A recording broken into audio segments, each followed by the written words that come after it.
Akkam jirtu nagaa keessanii viidiyoo kanaan full wave rectification ilaallaa jechuudha. Yeroo darbe half wave rectification ilaallee turre. Half wave gaafa kaarentiin alternative kaarentiin jechuudha. Circuitii kana keessatti fakkeenyaa fi daat bifa kanaan jira yoo ta'e circuitii kana keessatti half wave rectification kan jennu diyoodii kana keessa keenyee kaarentiin karaa tokko qofatti yeroo yaa'udha jechuudha. Asiin dhufee karaa kana darbuu yerootti kaarentiin dadhabudha jechuudha. Maaliif diyoodiin asiin jira waan ta'eef yookaan yoo diyoodiin asiin jiraate kaarentiin asiin dhufee kana keessa yerootti darbuu dadhabudha jechuudha. Suni half wave dha yookaan walakkaadhaan jechuudha. Maaliif gaafa kana daat wave'insaa bifa kana akka inni ta'u ilaallee ture jechuudha. Okay, yeroo sana kaarentiin gaafa gara lachuutti yaa'amte kaarentiin yeroo tokko gara kanatti yaa'a jechuudha. Inni sun garuu miidhaa qaba. Maaltu half wave rectification jechuudha. Maaliif gaafa kaarentiin gara tokkotti yaa'u qofa dabarsa jechuudha. Gaafa kaarentiin gara kanatti yaa'u immoo callee dhaabbata jechuudha. Fakkeenyaaf ampuulii fa'aa ta'e gaafa kaarentiin gara kanatti yaa'u ni fa'a jechuudha. Gaafa kaarentiin gara kanaa ta'u immoo hin dhaabbata yookaan dukkanaa'ee ta'a jechuudha. Kanaafiyyuu ampuuliin sun bifa itti fufaa ta'een akkamittiin ifuu danda'a kan jedhuuf jecha furmaanni kun kaa'amuun full wave rectification diyoodiin bifa kanaan kaa'ame jechuudha.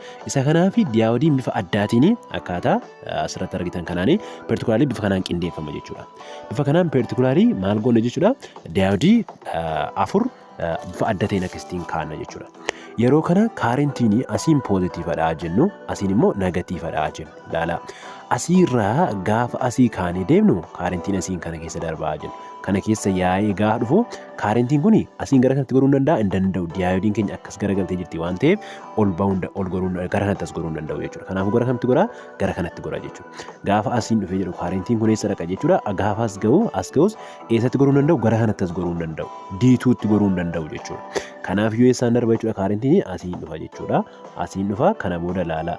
Gaafa asiin dhufee asiin as ga'ee jedhu as dhufa kaarentiin kun jechuudha. Asiin dhufa as gaafa ga'u garuu darbuu danda'a miti eeyyee darbuu danda'a jechuudha. Kanaafiyyuu asiin yeroo dhufee jedhu maal ta'a jechuudha laala. Dhufee maal ta'eera bakka sanatti deebi'eera jechuudha. Dhufee bakka sanatti deebi'eera jechuun saayikiliin kaarentii uumameera yookaan kaarentii yaa'uu danda'eera jechuudha. Inni kun karaa poozitiivaatiin. Inni negatiivaa immoo eessaan dhufa? Inni negatiivaa immoo asii kaanee gada deemna gara kanatti jechuudha. Gaafa kana laala asiin dhufna jechuudha. Erga dhufnee asiin gara kana geenyee booda laala as dhufna.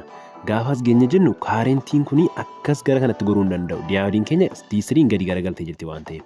Kanaafuu D2 keessa ol darba jechuudha. Innis maal godha jechuudha gara kanatti dhufa jechuudha. Gaafa as ga'ee jedhu inni kun immoo gara kanatti goruu hin danda'u. Gara kanatti goruu hin danda'u inni kunis. Kanaafuu maal godha jechuudha kallattii kanatti deebi'a jechuudha. Inni kunis kallattii kanaan naanna'ee dhufee asiin gaafa as ga'ee jedhu laalaa asiin dhufa jechuudha.